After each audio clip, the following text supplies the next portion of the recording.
العلم نور العلم نور العلم نور. بسم اللہ الرحمن الرحیم. اهدنا الصراط المستقیم بیان للمعونة المطلوبة فكأنه قال كيف أعينكم فقالوا اهدنا، أو إفراد لما هو المقصود العاظم، والهداية دلالة باللطف، ولذلك تستعمل في الخير. وقوله تعالى فاهدوهم إلى صراط الجحيم على التحكم، ومنه الهداية وهوادي الأحش لمقدماتها، والفعل منه هدى، وأصله أن يعدي باللام أو إلى، فعومل معه معاملة اختار في قوله تعالى واختار موسى قومه. وهداية الله تتنوع أنواعا لا يحصيها عد، لكنها تنحصر في أجناس مترتبة. الأول إفاضة القوى التي بها يتمكن المرء من الاهتداء إلى مصالحه كالقوة العقلية والحواس الباطنة والمشاعر الظاهرة.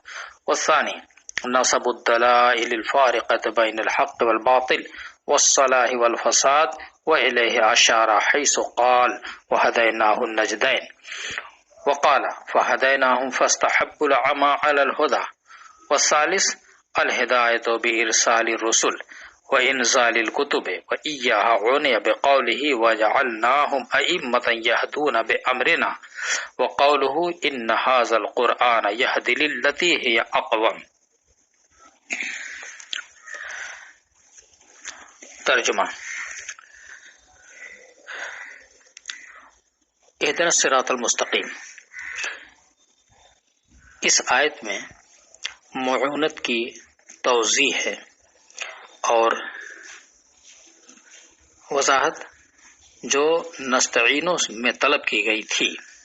گویا اللہ تعالی نے بندوں سے پوچھا کہ میں تمہاری کس قسم کی اعانت اور مدد کروں، تو بندے نے اہدنا الصراط المستقیم کہہ کر کے جواب دیا کہ اللہ ہمیں راہ راست پر چلا. یا یہ کہیے کہ نستعین میں بہت سارے مقاصد شامل تھے، ان میں سے مقصود اعظم کو اس آیت سے علیحدہ بیان کر دیا گیا. اور ہدایت اسباب طاعت کو پیدا کر کے رہنمائی حاصل کرنے کا نام ہے، رہنمائی کرنے کا نام، اور اسی وجہ سے ہدایت کا استعمال صرف خیر میں ہوتا ہے. اور رہا اللہ تعالیٰ کا فرمان فَاهْدُوهُمْ إِلَى صِرَاطِ الْجَحِيمِ، جس میں شر کے معنی موجود ہیں، تو یہ استہزاء پر محمول ہے. اور اسی ہدایت سے ہدیہ اور حوادی الأحش بھی ماخوذ ہیں. ہدیہ کا معنی تحفہ اور حوادی الأحش کا معنی وحشی جنگلی جانوروں میں پیش رو جانور. اور ہدایت کا فعل ماضی ہدا ہے، اور اس کا اصل استعمال یہ ہے کہ وہ اپنے مفعول ثانی کی طرف بواسطہ لام یا بواسطہ الا متعدی ہو، مگر آیت میں اس کے صلہ کو حذف کر کے بلا واسطہ متعدی کر دیا گیا ہے، جس طرح کہ اللہ تعالیٰ کے فرمان وَاخْتَارَ مُوسَىٰ قَوْمَهُ میں اختارا کے صلہ من کو حذف کر کے قومہ کی طرف بلا واسطہ متعدی کر دیا گیا ہے. وہدایت اللہ، اور ہدایت باری کی مختلف انواع ہیں جو شمار میں نہیں آ سکتی، البتہ اس کی جنسیں محدود ہیں جن میں وہ منحصر ہے، اور ان جنسوں میں ترتیب ہے، یعنی بعد والی جنس پہلی والی جنس پر مرتب ہو رہی ہے. ہدایت کی پہلی جنس ان قوا کا فیضان فرمانا ہے جن کی وجہ سے انسان اپنے مصالح تک راہیاب ہونے پر قادر ہو جائے، جیسے قوت عقلیہ اور حواس باطنہ و ظاہرہ کا فیضان. اور دوسری جنس ان دلائل کا قائم کرنا ہے جو حق و باطل اور درستگی اور فساد کے درمیان امتیاز پیدا کر دیں، اور باری تعالیٰ کا باری تعالیٰ نے اسی قسم کی طرف اپنے فرمان وَهَدَيْنَاهُ النَّجْدَيْنِ وَأَمَّا الثَّمُودُ فَهَدَيْنَاهُمْ فَاسْتَحَبُّوا الْعَمَى عَلَى الْهُدَى میں اشارہ کیا ہے۔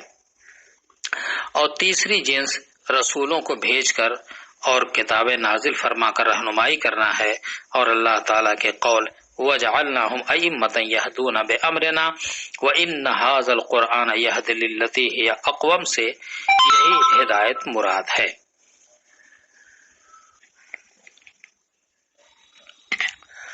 تفسیر اہدنا الصراط المستقیم۔ اس آیت کریمہ کے متعلق حضرت قاضی بیضاوی رحمۃ اللہ تعالی علیہ 3 بحثیں فرمائیں گے۔ پہلی بحث اس جملے کے ارتباط کے تعلق سے، دوسری ہدایت کی تحقیق، اور تیسری صراط مستقیم کی تحقیق۔ اس جملے کے ارتباط کے تعلق سے شارحین کی 2 رائے ہیں۔ ایک شارح یہ فرماتے ہیں کہ یہ جملہ مستانفہ بھی ہو سکتا ہے اور جملہ مستقلہ بھی۔ اگر جملہ مستانفہ مانا جائے تو اس کی تقریر یوں ہوگی کہ جب ایاک نستعین میں بندے نے مدد طلب کی، اب وہ خواہ ادائے عبادت کی صورت میں ہو خواہ تمام مہمات کے سلسلے میں ہو، تو گویا اللہ تعالیٰ نے بندے سے پوچھ لیا کہ اے بندے، تمہاری کس طرح کی اعانت و مدد کی جائے؟ تو بندے نے اللہ تعالیٰ کی بارگاہ میں عرض کیا اہدنا الصراط المستقیم، یعنی ہمیں سیدھے راستے پر چلا۔ یہ معونت مطلوبہ کا بیان ہے، لیکن بیان سے یہاں لغوی معنی مراد ہیں، عطف بیان مراد نہیں۔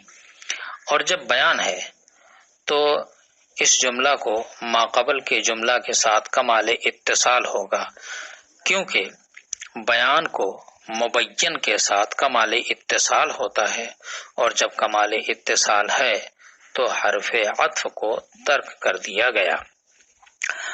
اور دوسری صورت یہ ہے کہ اس جملہ کو جملہ مستقلہ مانا جائے۔ اس صورت میں تقریر یوں ہوگی کہ بندہ نے ایاک نستعین کے اندر تمام مہمات کے سلسلے میں مدد طلب کر کے اس بات کی خبر دے دی کہ تمام چیزوں میں لائق استعانت اللہ تعالی ہی ہے، اور پھر اہدنا الصراط المستقیم کے اندر مستقلاً اس چیز کو طلب کیا جو ان مہمات میں سب سے زیادہ اہم اور مقصود اعظم ہے، یعنی صراط مستقیم پر چلنا، صراط مستقیم پر قائم رہنا۔ تو گویا ماقبل کا جملہ خبر ہوا اور اہدنا الصراط المستقیم انشاء، اور جب ایک جملہ خبر اور ایک انشاء ہے تو کمال انقطاع ہوا، اور کمال انقطاع کی وجہ سے حرف عطف کو ترک کر دیا گیا۔ دوسرے شارح نے اس کی تقریر اس طور پر کی ہے کہ نستعینو اور الصراط المستقیم کے اندر 4 صورتیں ہیں، اس طور پر کہ نستعین کے متعلق 2 احتمال ہیں۔ ایک یہ کہ متعلق عام مانا جائے، عام سے مراد فی المہمات کلہا ہے، اور دوسری یہ کہ صرف ادائے عبادات میں۔ اس طرح صراط مستقیم کی تفسیر میں 2 احتمال میں ایک یہ کہ دو احتمال ہیں، ایک یہ کہ صراط مستقیم سے عام معنی مراد لیے جائیں، یعنی طریق حق، خواہ وہ طریق حق انبیاء سابقین کا ہو اور چاہے سرکار دو عالم صلی اللہ علیہ وسلم کا ہو۔ دوسرے یہ کہ صراط مستقیم سے خاص طور سے ملت اسلام مراد لیا جائے۔ یہ دو صورتیں ہیں۔ اب اگر دونوں سے عام معنی مراد لیے جائیں تو اہدنا الصراط المستقیم بیان ہوگا ما قبل کا، یعنی اس کی توضیح اور اس کا بیان. اور اگر دونوں سے خاص معنی مراد لیے جائیں تب بھی بیان ہوگا.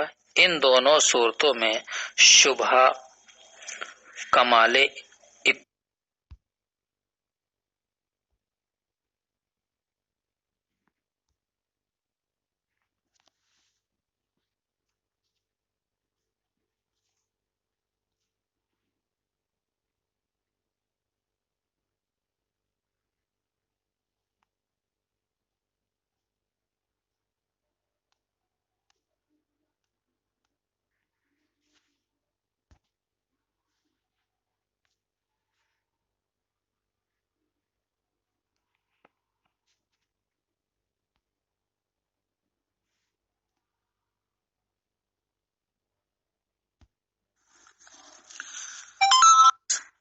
ان پوچھ لیا کہ اب اگر دونوں سے عام معنی مراد لیے جائیں تو اہدنا الصراط المستقیم بیان ہوگا ما قبل کا، یعنی اس کی توضیح اور اس کا بیان. اور اگر دونوں سے خاص معنی مراد لیے جائیں تب بھی بیان ہوگا. ان دونوں صورتوں میں شبہ کمال اتصال کا ہے. دونوں جملوں میں کمال اتصال ہوگا دونوں جملوں میں، اور چونکہ شبہ کمال اتصال کی صورت میں حرف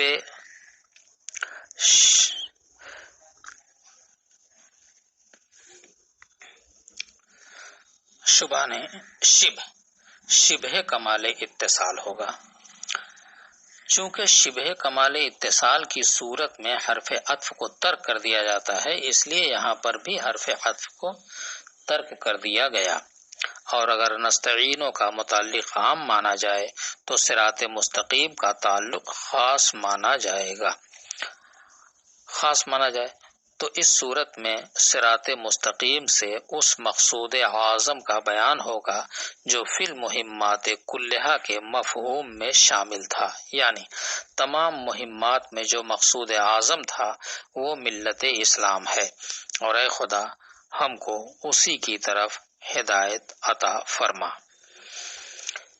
اس صورت میں اس جملہ کو ما قبل سے کمال اتصال ہوگا، اور کمال اتصال کی وجہ سے حرف عطف کو ترک کر دیا گیا. اگر نستعین کا متعلق خاص یعنی ادائے عبادت مانا جائے اور صراط مستقیم سے عام معنی مراد لیے جائیں یعنی طریق حق، اس صورت میں اس جملہ کو ما قبل سے کوئی تعلق نہیں ہوگا، کیونکہ اس چوتھے احتمال کی بنا پر اس جملہ کو ما قبل سے کوئی تعلق و ربط نہیں رہتا. اس وجہ سے قاضی صاحب نے اس کو چھوڑ دیا. والہدایت دلالتن. اب یہاں سے ہدایت کی بحث کرتے ہیں. اس بحث سے پہلے یہ سمجھنا ضروری ہے کہ ہدایت کے معنی متعین کر لینے میں لوگوں کی مختلف رائے ہیں. بعض لوگوں نے کہا کہ ہدایت نام ہے ایصال الی المطلوب کا، اس اعتبار سے ہدایت صرف ذات باری تعالی کی طرف منسوب ہو سکتی ہے. لیکن اس معنی پر وَأَمَّا سَمُودُ فَهَدَيْنَاهُمْ فَاسْتَحَبُّوا الْعَمَىٰ عَلَى الْهُدَىٰ کے ذریعے اعتراض پڑے گا. اور بعض لوگوں نے ہدایت کے معنی اراءۃ الطریق کے لیے ہیں، لیکن اس معنی پر اِنَّکَ لَا تَهْدِی مَنْ أَحْبَبْتَ کے ذریعہ اعتراض پڑے گا. اب جواب دینے کے لیے پہلے فرقے نے اما سمود و فہدیناہم میں ہدایت کے معنی اراءۃ الطریق کے متعین کیے، اور دوسرے فرقے نے آیت انک لا تہدی من احببت کے اندر ایصال الی المطلوب کے معنی مراد لیے. تو اب ہم ان سے پوچھیں گے کہ یہ معنی ثانی یا تو علی سبیل الحقیقت ہوں گے یا علی سبیل المجاز.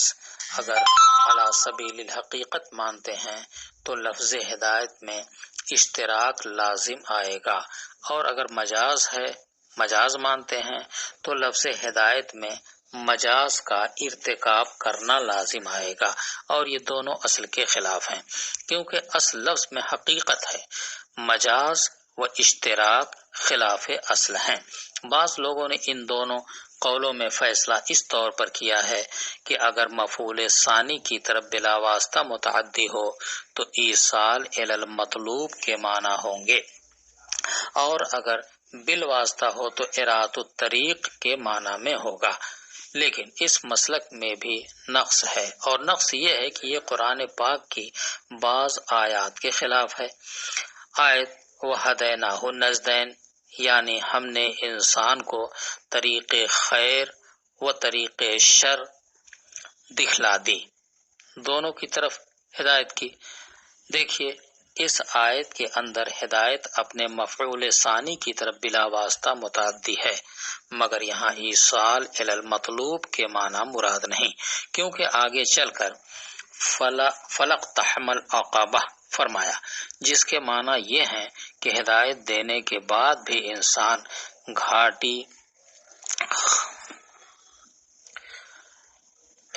گھاٹی خیر و اسلام میں داخل نہ ہوا۔ تو دیکھو ہدایت کے بعد بھی خیر کی نفی فرما دی۔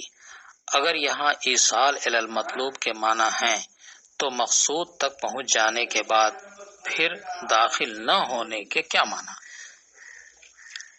بس معلوم ہوا کہ ایصال الی المطلوب کے معنی نہیں، لہذا قاعدہ مذکورہ ٹوٹ گیا۔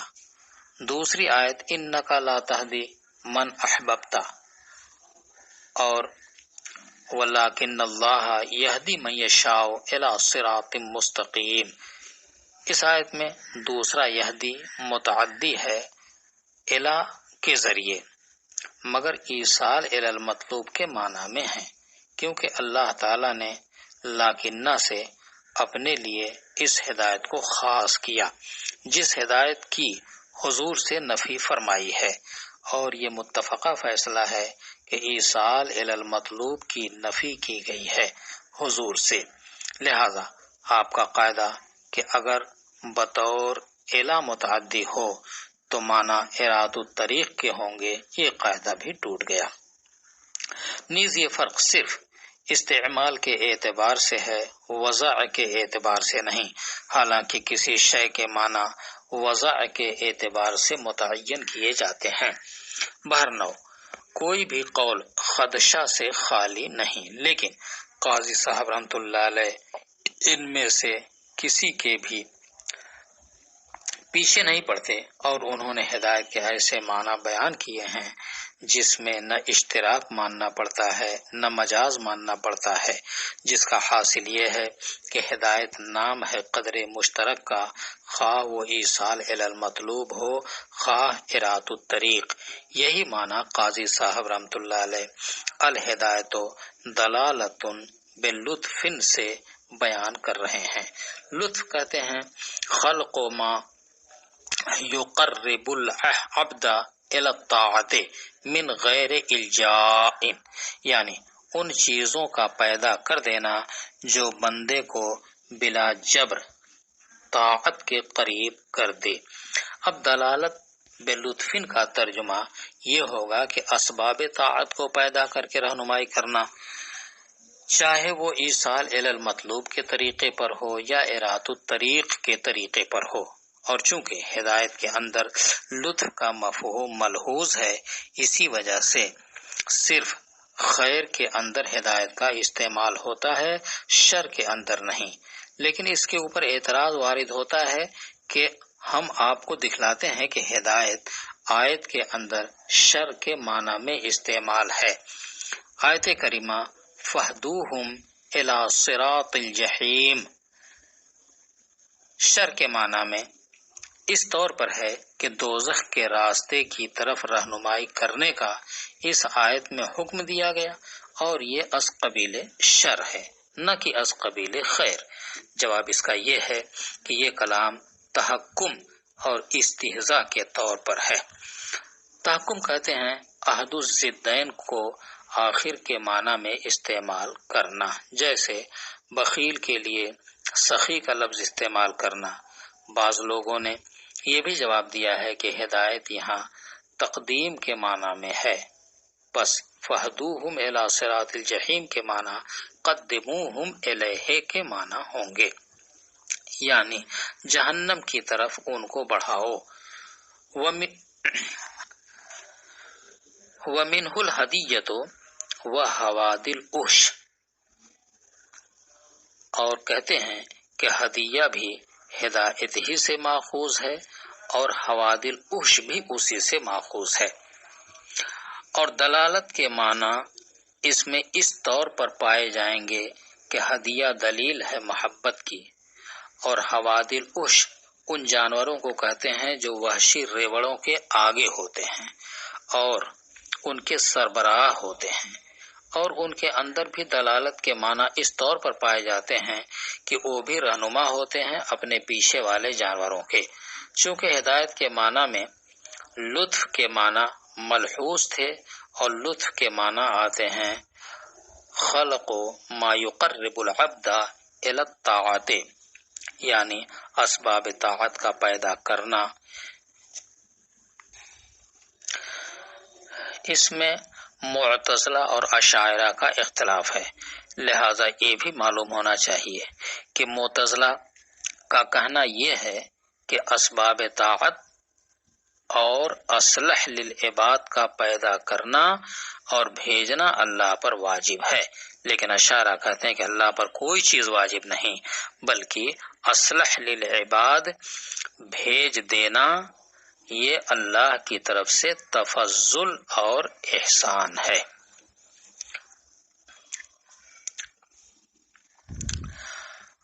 والفعل منہ ہدا، یہاں سے ہدایت پر صرفی اعتبار سے بحث کر رہے ہیں۔ صرفی بحث کا حاصل یہ ہے کہ ہدایت فعل ناقص باب ضربہ سے ہدا یہدی آتا ہے، اصل وضع کے اعتبار سے لام یا الا کے ساتھ متعدی ہونا چاہیے، لیکن اس کے صلہ کو حذف کر کے فعل کو براہ راست مفعول کے ساتھ جوڑ دیتے ہیں، اسی کو حذف والایصال کہتے ہیں، جس طرح کی واختارا موسیٰ قومہ میں کیا گیا، کیونکہ اختارا کی اصل یہ تھی کہ وہ متعدی بواسطہ من ہو، اور اختارا موسیٰ من قوم ہی استعمال کیا جائے، مگر حرف من کو حذف کر کے فعل اختارا کو براہ راست اس کے مفعول قومہ کی طرف متعدی کر دیا گیا ہے۔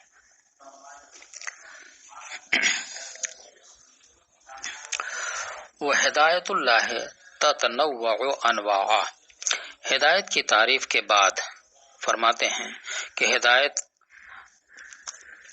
اگرچہ اپنے انواع کے اعتبار سے غیر متناہی ہے، مگر اجناس کے اعتبار سے 4 جنسوں میں منحصر ہے، یعنی ایصال الی المطلوب کے اعتبار سے 4 جنسوں میں منحصر ہے جو ایک دوسرے پر مرتب ہیں۔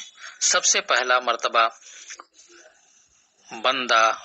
بندہ پر ان قوتوں کا فیضان کرنا کہ جن کے ذریعے سے بندہ اپنے مصالح کو سمجھنے پر قادر ہو جائے، مثلا قوت عقلیہ کا فیضان کرنا، حواس ظاہرہ اور باطنہ کا فیضان کرنا، لیکن چونکہ مصالح مفاسد کے ساتھ ملے ہوئے ہیں، اس لیے ان دلیلوں کا قائم کرنا ضروری ہے جو مصالح اور مفاسد کے درمیان اور حق اور باطل کے درمیان امتیاز پیدا کر دیں، حق و باطل کے درمیان اعتقادی روح سے اور اصلاح و فساد کے درمیان عملی روح سے۔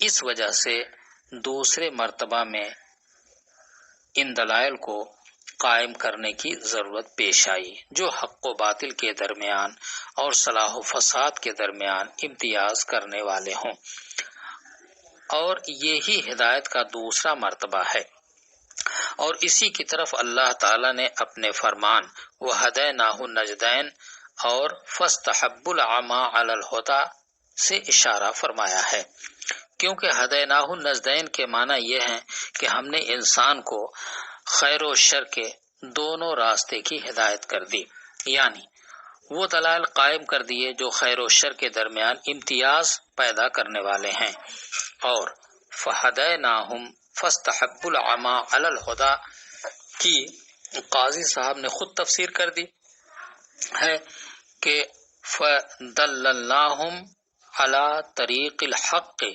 بالحجج و ارسال الرسل، یعنی ہم نے قوم سمود کی رہنمائی اس طور پر کی کہ رسولوں کو بھیجا اور دلائل عقلیہ قائم کر دیے۔ تو دیکھیے اس ہدایت کے اندر دلائل عقلیہ کا مفہوم معتبر ہے، اس وجہ سے قاضی صاحب نے اس کو دوسرے مرتبے کی مثال میں پیش کیا۔